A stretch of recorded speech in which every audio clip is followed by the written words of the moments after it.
Oke, kali ini saya ingin memperlihatkan bagaimana kinerja dari saham MAPI atau MAP Aktif Adi Perkasa. Karena di awal tahun ya, di bulan Desember 2022 sudah sempat diulas bagaimana potensi kinerja saham dari MAPI ini.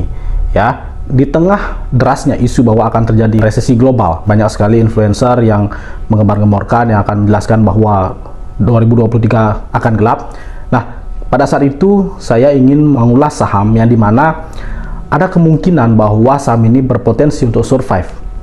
Ya, jadi MAPI adalah salah satunya. Jadi MAPI pada saat itu masih berada di harga seribuan ya. Maret 2023 itu saham MAPI akhirnya naik ya. Secara year to date itu naik dari 1.400 ke 1.800. Yang artinya secara year to date itu sudah naik sekitar 26%. Dan secara satu tahunan dari bulan Mei 2022 sampai Mei 2023 itu saham dari MAPI sudah melonjak 97%. Ya, artinya year to date 26%, satu tahun 97%, yang dimana ini berarti kalau kita hitung dari tolak ukur ya, kesuksesan investasi berdasarkan deposito secara year to date ya, dari bulan Januari 2023 sampai bulan Mei 2023 ini berarti sudah setara dengan hampir 6 tahun deposito ya. Dan kalau kita berhitung dari satu tahunan itu berarti sudah hampir 20 tahun deposito.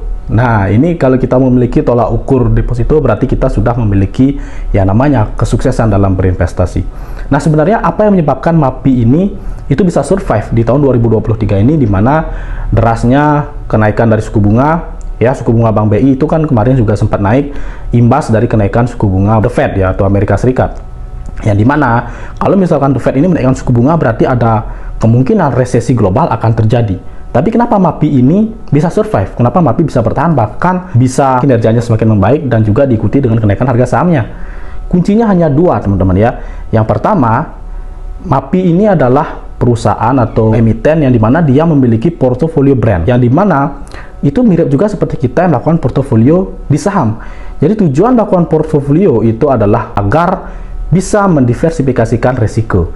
Ya, kalau kita diversifikasi resiko, jika kita trading atau investasi saham, jadi kita diversifikasi ke beberapa saham, sama MAPI juga diversifikasi resikonya ke dalam beberapa brand. Apabila brand A misalkan katakanlah kurang bersinar, itu bisa jadi brand B yang mendukung.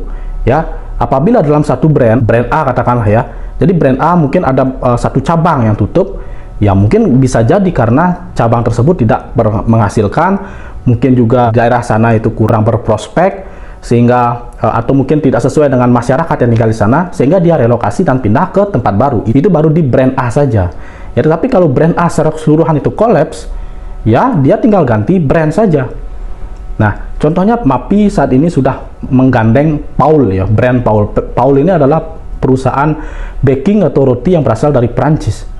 Nah, ini kan membuktikan bahwa memang kalau kita berbicara tentang keluasan atau kecepatan transisi dari brand ya, apabila ada brand satu yang rusak kemudian akuisisi brand yang lain, itu kan memang perlu biaya. Tetapi kalau kita melihat secara umum, secara logika dasar, kalau brand A tidak menghasilkan tinggal pindah ke brand B, kan seperti itu. Per kuartal 1 2023 itu labanya kan menurun ya, akibat dua brand, portofolio brand dari anak usahanya, yaitu MAP B ya, MAP Boga Adi Perkasa, yang mengalami penurunan laba meskipun pendapatannya meningkat. Nah, dua brand tersebut adalah Starbucks dan juga Subway.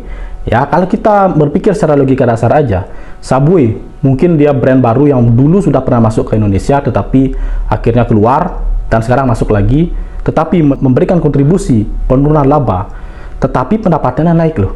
Nah, seandainya Subway ini tidak cocok di satu kawasan, dia kan tinggal pindah ke kawasan lain.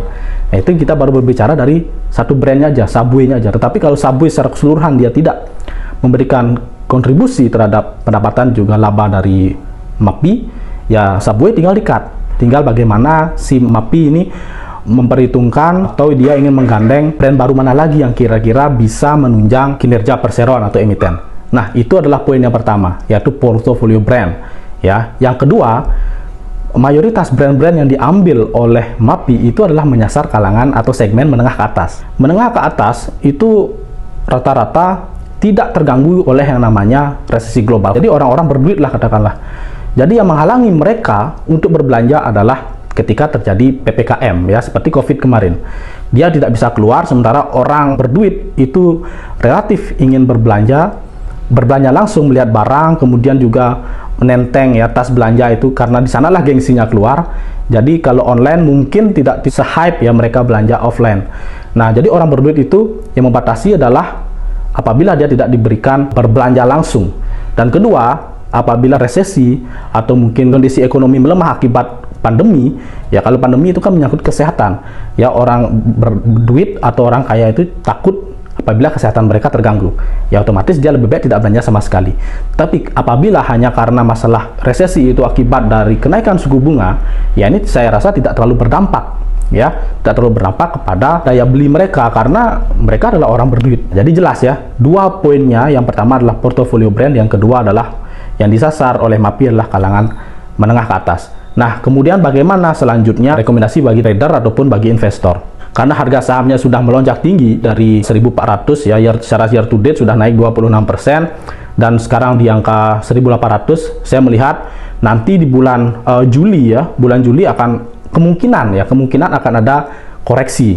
Nah, jadi bagi teman-teman yang trading mungkin bisa dipertimbangkan opsi untuk take profit nanti pada saat bulan Juni gitu ya. Tetapi jika ingin masuk mungkin setelah Juli ya, atau mungkin Juli pertengahan atau akhir Juli. Ya, ini disclaimer on ya, bukan merupakan ajakan menjual ataupun membeli.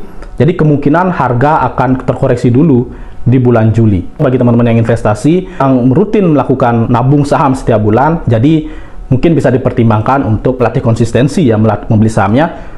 Biasakanlah nabung setiap bulan, meskipun harga saham naik, meskipun harga sahamnya turun.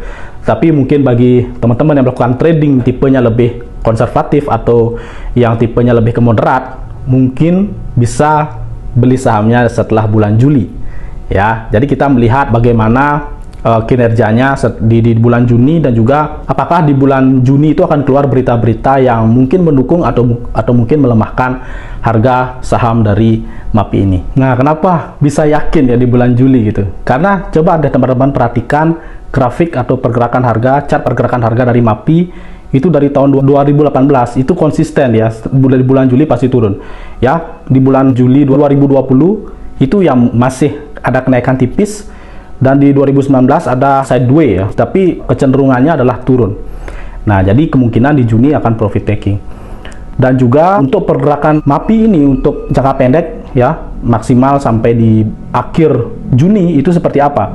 Jadi ada kemungkinan harga saham dari MAPI ini ya, kemungkinan itu bisa menuju ke 1.700 sampai ke 1.900 sampai ke 2.000 ya. Jadi range pergerakan harga itu masih bisa ke 1.750 dan juga ke 1.900 sampai ke 2.000. Oke ya, jadi demikian ya penjelasan dari saham MAPI untuk 1 bulan ke depan sampai bulan Juni.